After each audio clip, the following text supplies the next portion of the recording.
బీసీలకు తీవ్ర అన్యాయం చేసిన జగన్ ప్రభుత్వానికి వచ్చే ఎన్నికల్లో తగిన బుద్ధి చెప్పాలంటూ తాళరేవులో జరిగిన జయహో బీసీ సదస్సులో వక్తలు ధ్వజమెత్తారు. తెదేపా బీసీ సెల్ మండల అధ్యక్షులు జిత్తుగ శ్రీనివాస్ అధ్యక్షతన జరిగిన జయహో బీసీ సభలో మాజీ ఎమ్మెల్యే దాట్ల సుబ్బరాజు, జనసేన పీఎస్సీ సభ్యులు పీతాని బాలకృష్ణ, కాకినాడ మాజీ ఎమ్మెల్యే వనమాడి కొండబాబు, చెల్లి వివేకానంద, గుత్తుల సాయి, పోస్చెట్టి చంద్రమౌళి, ఇతర బీసీ నాయకులు మాట్లాడారు. తెలుగుదేశం జనసేన కలిస్తే నియోజకవర్గంలో తిరుగులేని విజయం సాధిస్తామన్నారు. తెలుగుదేశం పార్టీ ఆవిర్భావమే బలహీన వర్గాల కోసమన్నారు. నేడు ఆ లక్ష్యాలను నీరుగార్చి అన్ని పథకాలు రద్దు చేసి బీసీలకు ద్రోహం చేసిన జగన్ని బంగాళాఖాతంలో కలపాలన్నారు. ముఖ్య అతిథులుగా పాల్గొన్న కొండబాబు మాట్లాడుతూ ముమ్మిడివరంలో బుచ్చిబాబు అభివృద్ధి చేశారని, అభివృద్ధిపై పోటీ పడ్డమే తప్ప అవినీతి వైపు ఎక్కడా తావు లేకుండా పాలన చేశామంటూ ప్రసంగించారు. అనంతరం కొండబాబు సమక్షంలో బీసీ నాయకులు బుచ్చిబాబుచే కేక్ కట్ చేయించారు. ఈ కార్యక్రమంలో బీసీ నాయకులు పిల్లి సత్యబాబు, కట్టా త్రిమూర్తులు, గంగ సూర్యనారాయణ, టేకుమూడి లక్ష్మణరావు తదితరులు పాల్గొన్నారు. మూడు మండలాలకు సంబంధించిన బీసీసీఎల్ అధ్యక్షులు అందరినీ కూడా వచ్చి ఆశీర్వాదం కావాల్సిందిగా కోరుతా ఉన్నాం. సోదరులారా, సభ్యులు శ్రీ పీతాని బాలకృష్ణ గారికి, మాజీ శాసనసభ్యులు చెల్లి వివేకానంద గారికి, అదేవిధంగా నా రాజకీయ గురువర్యులు శ్రీ గుత్తుల సాయి గారికి, పెద్దలు నాగేశ్వరరావు గారికి, అదేవిధంగా వేదికను అలంకరించినటువంటి అత్యున్నత మహారాజులకు, అలాగే వేదిక ముందున్నటువంటి తెలుగుదేశం పార్టీ, జనసేన పార్టీ కుటుంబ సభ్యులందరికీ ముందుగా హృదయపూర్వక ధన్యవాదాలు తెలియజేసుకుంటున్నాను. మరి ఈరోజు తెలుగుదేశం పార్టీ జాతీయ అధ్యక్షులు మాన్య శ్రీ నారా చంద్రబాబు నాయుడు గారి ఆదేశాల మేరకు ప్రతి నియోజకవర్గంలోనూ జైహో బీసీ కార్యక్రమాలు జరిపి బీసీ కులాలను అంతకుముందు ప్రతి ఒక్కరు కూడా ఓటు బ్యాంక్ అని మాత్రమే పంచుకునేవారు.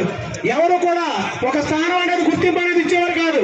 కానీ ఆ పెద్ద పార్టీ పెట్టిన తర్వాత బీసీలకు రాజకీయంగా, ఆర్థికంగా మరి ముందుకు తీసుకెళ్లాలని దృఢ సంకల్పంతో మరి బీసీలకు 24% స్థానిక రిజర్వేషన్ కల్పించిన వ్యక్తి నందమూరి తారక రామారావు గారు. అదేవిధంగా దాన్ని నారా చంద్రబాబు నాయుడు గారు 10% పెంచి 34% తీసుకెళ్తే మరి ఈ మహానుభావుల అధికారంలోకి వచ్చిన తర్వాత ఆ రిజర్వేషన్ శాతాన్ని 10%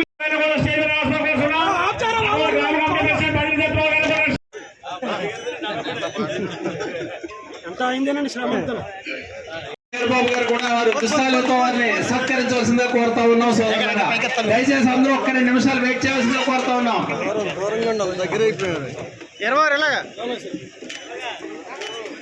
ఒక రెడ్డి కులానికి మాత్రమే ఆయన పదవులన్నీ ఇస్తూ మిగిలిన వాళ్ళకి కనీసం పవర్ లేని పదవులు ఇచ్చి వాళ్ళ తాళాలను చేతిలో పెట్టుకుని కీలు బొమ్మలు చేసి వేళ మిగిలిన ఉపకులాలందరినీ ఆడిస్తున్నారు. మరి ఇటువంటి గరుడికి రాబోయే రోజుల్లో బీసీలందరూ సంఘటితమై రాబోయే రోజుల్లో ఈ జగన్మోహన్ రెడ్డి గారికి బుద్ధి చెప్పాలని మనస్ఫూర్తిగా కోరుకుంటూ, మరి అదేవిధంగా గతంలో తెలుగుదేశం పార్టీ అధికారులు ఉన్నప్పుడు బీసీ కార్పొరేషన్లు అవ్వచ్చు, లేదా ఆదరణ పథకాలు అవ్వచ్చు, లేదా బీసీ సప్లై అవ్వచ్చు, ఇలాగ అనేక స్కీములు పెట్టి బీసీ సోదరులందరికీ కూడా పేరు పేరున నా యొక్క హృదయపూర్వకమైన నమస్కారాలు తెలియజేసుకుంటూ ఉన్నాను. చాలా సంతోషం. పెద్దలందరూ అనేక విషయాలు మరి ఈ రాష్ట్ర ప్రభుత్వం వైసీపీ వచ్చిన తర్వాత ఏ రకమైనటువంటి ఈ రాష్ట్రాన్ని దోసుకుంటున్నారు, ప్రజలకి మరి బటన్ నొక్కుతున్నానని చెప్పి ఇండైరెక్ట్గా ఎన్ని బటన్లు నొక్కేసి వెనక్కి లాగేసుకుంటున్నాడు అనేటటువంటిది కూడా మనందరికీ తెలుసున్నటువంటి విషయాలే. ఈ విషయాలన్నీ అందరూ చెప్పారు కాబట్టి నేను 2 విషయాలు మీ ముందు ఉంచి నేను మీ అందరి దగ్గర సెలవు తీసుకుంటానని చెప్పి నేను సభాముఖంగా మరి మీ అందరికీ తెలియజేస్తూ, ఏదేమైనప్పటికీ ఈ రాష్ట్రంలో ఇంకా ఉన్నటువంటిది ఎలక్షన్స్ వచ్చేటటువంటిది 60 రోజులే ఉన్నటువంటి సమయం. ఇప్పుడు గడిచినటువంటి కాలంలో ఈ రాష్ట్ర ప్రభుత్వం వైసీపీ అధికారంలోకి వచ్చిన తర్వాత ఈ రాష్ట్ర ప్రజలు ఏ రకమైనటువంటి ఇబ్బందులు పడ్డారు అన్ని విషయాలు కూడా మనం చూసాం. ఇచ్చింది 20 మందికి ఇచ్చి 80 మంది 100 మంది దగ్గర కూడా గతంలో 5,000 రూపాయలతో గడిచిపోయేటటువంటి కుటుంబం ఈవేళ 20,000 రూపాయలు కూడా చాలలేనటువంటి పరిస్థితులు ఈవేళ పేద ప్రజానీకం అందరూ ఇబ్బందులు పడుతున్నటువంటి పరిస్థితులు చూస్తూ ఉన్నామని చెప్పి నేను ఈ సభాముఖంగా మీ అందరికీ తెలియజేస్తూ, మరి ముఖ్యంగా మన నాయకుడు మన బుచ్చిబాబు గారిది మరి 9వ తారీఖున బర్త్డే కార్యక్రమం ఉంది. మన నియోజకవర్గంలో గత సంవత్సరం జరిగినటువంటి మరి చాలామంది తెలుగుదేశం పార్టీ నాయకులు, కార్యకర్తలు కూడా వేళ మరి బర్త్డే విషయం చెప్పడానికి వచ్చి మరి సార్ని కలవలేనటువంటి పరిస్థితులు ఆ వేళ ఉన్నటువంటి పరిస్థితి మనకు ఉంది. మరి అనుభవాల దృష్ట్యా మరి ఈ సంవత్సరం అలా జరగకూడదు అనేటటువంటి ఉద్దేశంతో మరి అక్కడ ఒక ప్లాన్గా మురమల్లో మనం బుచ్చిబాబు గారు బర్త్డే వేడి. జగన్మోహన్ రెడ్డి ఎక్కడ బీసీలని ఆదరించిన దాఖలాలు లేవు. గతంలో ఇచ్చింది ఒకే ఒక్క సీటు రామచంద్రపురం బీసీలకు ఇచ్చింది.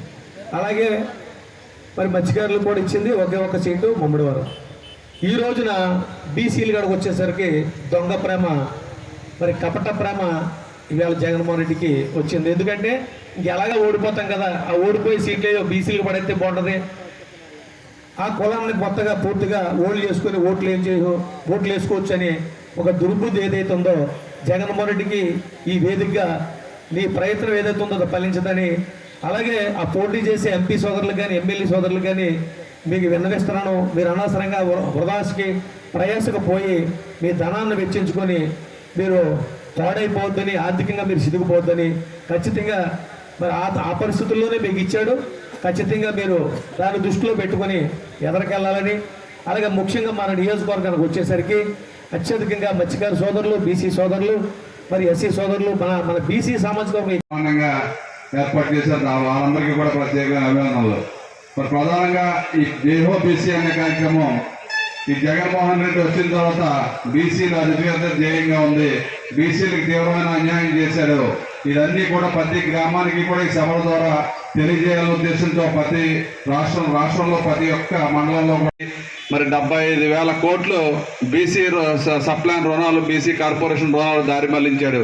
ఆ రోజు మరి ఎన్టీ రామారావు గారు మరి పార్టీ పెట్టిన తర్వాత అధికారంలోకి వచ్చిన తర్వాత 139 కులాల బీసీలకి 20% రిజర్వేషన్లు కల్పించి మరి అగ్రనాయకత్వాన్ని తయారు చేసిన తెలుగుదేశం పార్టీ బీసీలు అగ్రనాయకులుగా తయారు చేసి ఈరోజు యనమల రామకృష్ణుడు గారు, అయ్యన్నపాత్రుడు గారు, అచ్చెన్నాయుడు గారు, ఎర్రనాయుడు గారు గొప్ప వ్యక్తుల్ని ఆ రోజు ఎన్టీ రామారావు గారు తయారు చేస్తే మరి చంద్రబాబు నాయుడు గారు మరి ఆయన వచ్చిన తర్వాత ఇంకొక 14% పెంచి మరి బీసీలకు ఎన్నో ఉన్నతమైన స్థానాలు కల్పించారు. ఆ రోజు చంద్రబాబు నాయుడు గారు బీసీలైన కాగిత వెంకటరావు గారికి తిరుపతి దేవస్థానం చైర్మన్ ఇచ్చారు.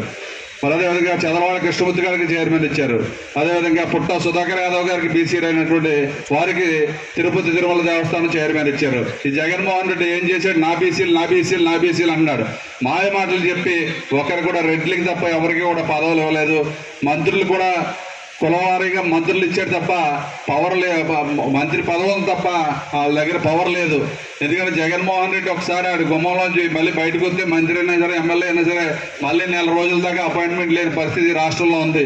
అవగాహన లేక ఈరోజు రాష్ట్రాన్ని చిన్నాభిన్నం చేసి అన్ని వ్యవస్థలు సర్వనాశనం చేశాడు. మీరందరూ కూడా చూస్తారు, అంగన్వాడీలు సుమారు 45 రోజులు మరి ఎంత ఇబ్బంది పడ్డారో, వాళ్ళ కుటుంబాలందరూ వదిలిన రోడ్ల మీద ఇబ్బంది పడే పరిస్థితి. ఈరోజు ఆశా వర్కర్స్ వాళ్ళైతే ఏదైతే డ్యూటీ చేసుకుంటారో వాళ్ళందరినీ తీసుకొచ్చి మరి పోలీస్ స్టేషన్లో పెట్టారు. వస్తా చూసి 50 మంది పైన ఆశా వర్కర్లందరినీ పోలీస్ స్టేషన్ తీసుకొచ్చి రేపు ముట్టడి ప్రకటించారని చెప్పి ఈ రోజే తీసుకొచ్చి పోలీస్ స్టేషన్లో కూర్చోబెట్టారు. అంత వివక్ష చూపిస్తున్నట్టు జగన్మోహన్ రెడ్డి మీరు అందరూ కూడా గమనించాలి. ఈ బీసీలకు జరిగిన అన్యాయం పెద్దలందరూ కూడా చెప్పారు. మీరందరూ కూడా దీన్ని ప్రజల్లోకి తీసుకెళ్ళి, ఎందుకంటే మళ్ళీ మనకు జనసేన కూడా తోడైంది కాబట్టి మరి అత్యధిక మెజార్టీతో మన రాష్ట్రంలో మళ్ళీ చంద్రబాబు నాయుడు గారిని ముఖ్యమంత్రి చేసుకోవాలి. ఎందుకంటే ఆయన అనుభవమైన ముఖ్యమంత్రి. ఆ రోజు రాష్ట్రం విడిపోయి 16,000 కోట్ల లోటు బడ్జెట్ ఉన్న మనందరి భావితరాల భవిష్యత్తు గురించి ఒక పక్క అమరావతి రాజధాని, ఒక పక్క పోలవరం ప్రాజెక్టు, ఒక పక్క ఇండస్ట్రీస్, ఒక పక్క విద్యా సంస్థలు ఎన్నో తెచ్చి డబుల్ డిజిట్ గ్రోత్ తీసుకొస్తే ఈరోజు జగన్మోహన్ రెడ్డి అవగాహన లేక 11 లక్షల కోట్లు అప్పులు చేసి ప్రతి కుటుంబానికి 2,80,000 రూపాయల భారం పెట్టిన పరిస్థితి రాష్ట్రంలో ఉందంటే మీరు అందరూ కూడా గమనించాలి. ఎందుకంటే ఈ అతను అవగాహన లేక రాష్ట్రాన్ని అన్ని వ్యవస్థల్ని ఈరోజు ఉద్యోగ వ్యవస్థ కానీ, వ్యవసాయ వ్యవస్థ కానీ అన్ని రకాలుగా కూడా అన్ని ఇబ్బంది పడే పరిస్థితి. మనకున్న భూమి వాల్యూ కూడా సుమారు 30 to 40% భూమి వాల్యూ కూడా పడిపోయి ఈరోజు అమ్మేవాడు తప్ప కొనేవాడు కూడా లేడు మన రాష్ట్రంలో.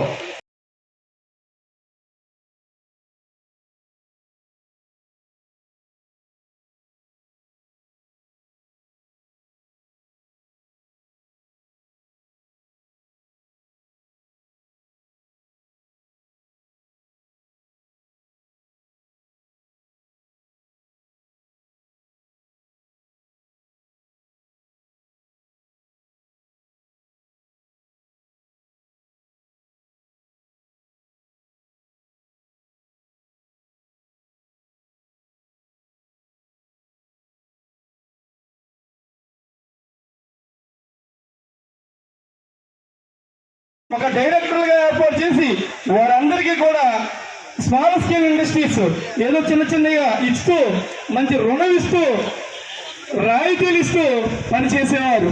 ఈ రోజున ఆ కార్పొరేషన్లు లేవు. ఆ బీసీ శంకుస్థాపన చేస్తాం, అవి కూడా కట్టలేకపోయారు. ఎంత దారుణం అండి. బలహీన వర్గాలకు ఏం చేశారండి మీరు? అన్యాయం చేశారు. ఈ రోజున చాలా దారుణమైన పరిస్థితులు ఉన్నారు. అందుకే మన నాయకుడు గుర్తించాడు. మనం రాష్ట్ర మీటింగ్లు పెట్టుకున్నప్పుడు, జిల్లా మీటింగ్లు పెట్టుకున్నప్పుడు మన నాయకులు అందరూ చెప్పారు, బీసీలు ఏదైనా మాట్లాడితే ప్రశ్నిస్తే కొడుతున్నారండి, కేసులు పెడుతున్నారు, చంపేస్తున్నారు కూడా అని చెప్పి ఆవేదన వ్యక్తం చేస్తారు. ఆ ఆవేదన అంతా చూసి మొన్న మేనిఫెస్టోలు తయారు చేసినప్పుడు బీసీలు రక్షించాలంటే రక్షణ చట్టం పెట్టాలి, మన ప్రభుత్వం వచ్చినంటే రక్షణ చట్టం పెడతామని చంద్రబాబు నాయుడు గారు హామీ ఇచ్చారని కూడా సందర్భంగా తెలియజేస్తున్నా. హామీ ఇచ్చారు. ఒక ధైర్యం వచ్చింది బలహీన వర్గాలకి ఈ రోజున. లేకపోతే ఎవరైనా మాట్లాడితే కేసులు పెట్టడం, ఆఖరికి చంపేయడం కూడా. ఎంతో మందిని మర్డర్ చేస్తారు. సుమారు 68 మందిలో 70 మందిలో ఈరోజు చంపేస్తారు అన్యాయంగా, అక్రమంగా. వాళ్ళ తరపున మాట్లాడి నాయకుడే లేదు ఈ రోజున. వైసీపీ నాయకుల్లో ఏంటి అన్యాయం అని చెప్పి నాయకుడే కనపట్లేదు ఈ రోజున. ఎస్, ఈ జిల్లాలో చూపించండి ఎక్కడైనా. మంత్రులు ఇచ్చారు మీకు, కేవలం మీకోసం మీరు పనిచేసుకున్నారు తప్ప ప్రజల కోసం పనిచేయట్లేదు. వాళ్ళ కోసం, వాళ్ళ స్వార్థం కోసం పనిచేసుకుంటున్నారు, ప్రజల కోసం పనిచేయట్లేదు. ఎవడు ఆడు బాగా సంపాదించాడు, ఈడు బాగా సంపాదించాడు, ఆడికన్నా ఈడు ఎక్కువ సంపాదించాడు, సంపాదన మీద ఉన్నారు తప్ప ప్రజల కోసం ఆలోచించట్లేదు, అభివృద్ధి కోసం ఆలోచించట్లేదు. ఈ సందర్భంగా తెలియజేస్తున్నా. ఒక బీసీ కులసరిగా నేను బాధపడుతున్నాను ఈ రోజున. వాళ్ళందరిని అవమానించావు ఈ రోజున, పదవులు ఇచ్చి అవమానించావు. ఏం చేశారండి మీరు ఈ రోజున? ఒకరికి గౌరవం ఇచ్చారా, పదవి ఇచ్చారు, కానీ ప్రజల్లో తిరగలేకపోతున్నారు ఈ రోజున.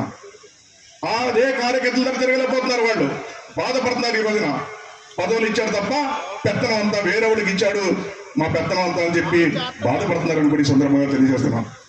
ఆ రోజు చూడండి, మన వాళ్ళకి మన చంద్రబాబు నాయుడు గారు మంత్రి పదవులు ఇచ్చారు ఎంతో మందికి, బలహీన వర్గాలకి. అక్కడ చూస్తే శ్రీకాకుళం నుంచి చూసుకుంటే గౌతి లచ్చన్న గారు కుమారు గౌతి శివాజీ గారు, అదేవిధంగా ఎర్రన్నాయుడు గారు సెంట్రల్ మినిస్టర్ ఇచ్చారు. అదేవిధంగా చూసుకుంటే యనమల రామకృష్ణ అయ్యన్న పాత్రి గారు, అదేవిధంగా చూసుకుంటే కేఈ కృష్ణమూర్తి గారు, ఉమ్మడి జిల్లాలో చూసుకున్నట్లయితే ఆ రోజు ఉమ్మడి రాష్ట్రంలో చూసుకున్నట్లయితే దేవేంద్ర గౌడ్ గారు, ఇలాంటి బలహీన వర్గాలందరూ కూడా పదవులు ఇచ్చారు. రోజున మంత్రి పదవులు ఇచ్చి ప్రజల్లోకి వెళ్ళి పనిచేయమని చెప్పారు. ఇక్కడ పనిచేసినప్పుడు కానీ, నేను కాకినాడలో పనిచేసినప్పుడు కానీ ఎవరైనా సరే మేము పోటీ పడ్డాం, అభివృద్ధిలో పోటీ పడ్డాం. ఆయనకంటే బాగా నేను చేయాలి, నాకంటే బాగా ఆయన చేయాలని అభివృద్ధిలో పోటీ పడ్డాం.